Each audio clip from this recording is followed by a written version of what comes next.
What's up, good people? How everybody doing today? Oh, man. So, where did we leave off yesterday? Introduction to Egyptology. Some people might say it's useless. Some people don't care. But understanding how ancient civilizations reacted to certain situations will help us as a people, as a species, help us understand ourselves better. I truly believe this. So, as I said before, I purchased a audiobook, The History of Ancient Egypt. And I haven't finished it. It's like 48 lectures in the series. That's a lot. But I backed up and I started from the beginning because I wanted to share what I've learned so far with you all so that you can come to your own conclusions about what you think is true, what you think is relevant, and what's just made up. That you could go to a lot of outside sources, scholars and all that. But not every scholar is going to tell the truth. So far, from what I've listened to, there have been scholars from the past who have just straight up lied. Why? Because they didn't want black people to know where they come from. They didn't want black people to know what an obelisk was. You know, it's hard to steal from somebody when they looking dead at you.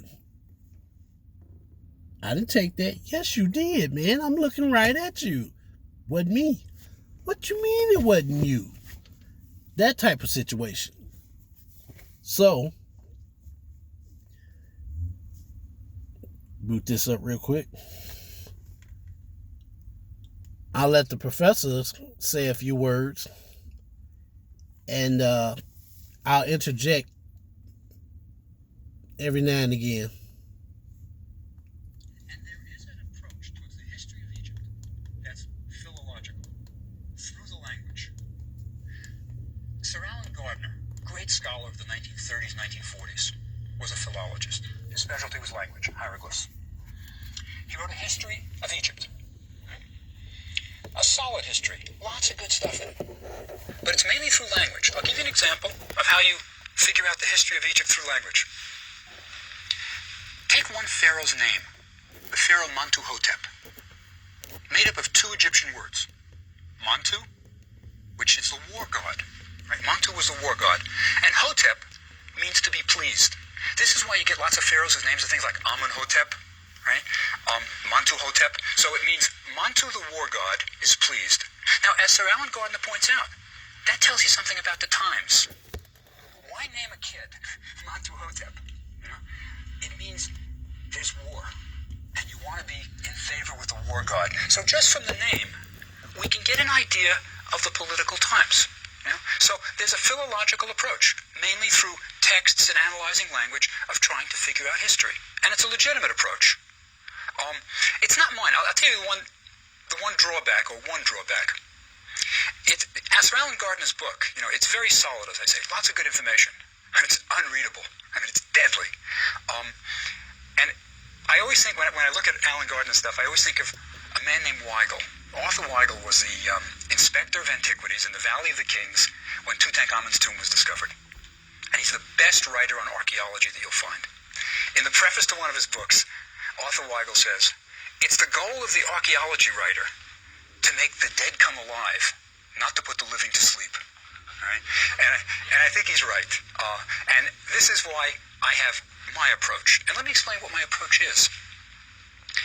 In my approach to history, I try to emphasize events and the people who made those events happen.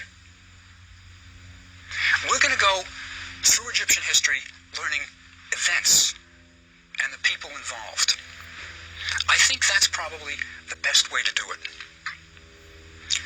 There's just something about people that makes the past come alive. Once we realize that these were not just abstract kings, but real people with the same kind of emotions we have. Ramses the Great, when he went into battle, he was afraid. Don't listen to what he put on his temple wall. He was probably afraid. So I think there are lots of different approaches, and I'm going to try to take the broadest approach. But let me tell you one other approach that I think is also legitimate. The art historical approach. Now, this is the approach that's usually taken by art historians, people who are specialists in art of ancient Egypt. They're usually museum curators. These are the people who are happy in their museums and don't go to Egypt that much. They don't excavate. They're happy to have, say, the objects, the art brought to them. And then these are the people who can look at a fragment of a statue. They can look at, for example, the way the mouth curls downward, just a little piece of a statue, and say, look at the way the corner has a drill mark.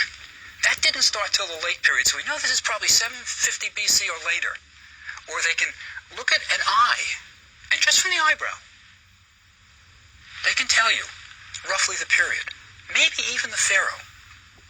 And many of these people, when they write their articles, it's reconstructing the history of Egypt through the art. Now, let me say something about the art, because it's amazing how central to Egyptian culture the art was. Now, let me try something out of you that I think you've probably never thought about. When you go into a museum with a large collection of Egyptian art, and you look at an Egyptian statue, let's say it's of a pharaoh striding forward. If that statue was carved in 2500 BC, you look at it and you say, Egyptian. You can look at a statue carved 1,000 years later, 1500 BC. You say the same thing. That's Egyptian. And you go to one carved 500 BC. Egyptian. There's relatively little change. The art didn't change over 3,000 years. And that's a curious factor. You can't do that with any other art. I mean, think about what's happened in Western art in the last 200 years. You go from Picasso to this to that. I mean, from a Madonna and Child to the Middle Age, it's crazy. But Egyptian art never changed. At least, not the broad picture. And let me explain why. And this is why the art historians think what they do is the most important. Egyptian art wasn't supposed to change. They didn't value creativity. The Egyptians did not want innovations. When you carved a statue, you were supposed to carve it for eternity. It was supposed to be the way we've been carving it for hundreds of years. When a sculptor went to make a statue of the gods, he would take out a statue from the temple and copy it.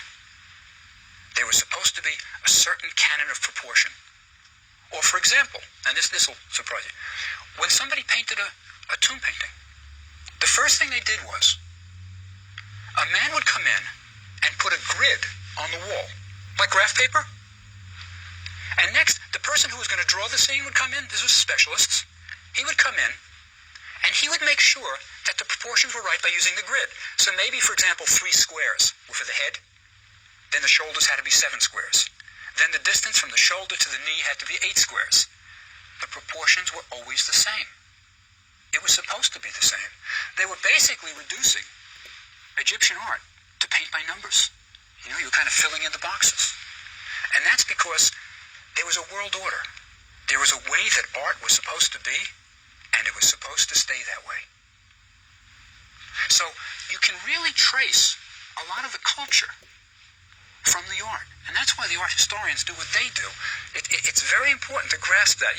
I'll tell you an interesting, the way the Greeks viewed Egyptian art.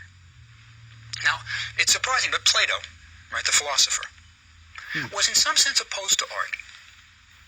Right? He felt that art was false. Because, when you do a great statue, it looks like the real person. And what you're really at as a philosopher is truth. You want truth. So in a sense, art was a bad thing. But if you read Plato's dialogues, he talks about Egyptian art. And that was okay. Now, why is Egyptian art okay to the Greeks? Or to Plato, a philosopher? The answer is, it didn't try to fool anybody. You know, if you look at those paintings, with those strange paintings where you get a profile face, but a full frontal eye, you know, and the shoulders are square, but the head, it's impossible. It's not trying to fool you. It doesn't look like the person. There's a different purpose in Egyptian art. So, for the Greeks, Egyptian art was special also. Also, you know, reducing it to sort of paint by numbers, it was in mathematical proportions. The Greeks loved numbers. And Egyptian art was almost art by the numbers. So, the art historical approach is a legitimate one also. Very legitimate. But, as I say, I'm going to try to put some of these together, use different approaches, be broad, eclectic. And in this course, you'll get a little bit of art history. You'll get a little bit of philology.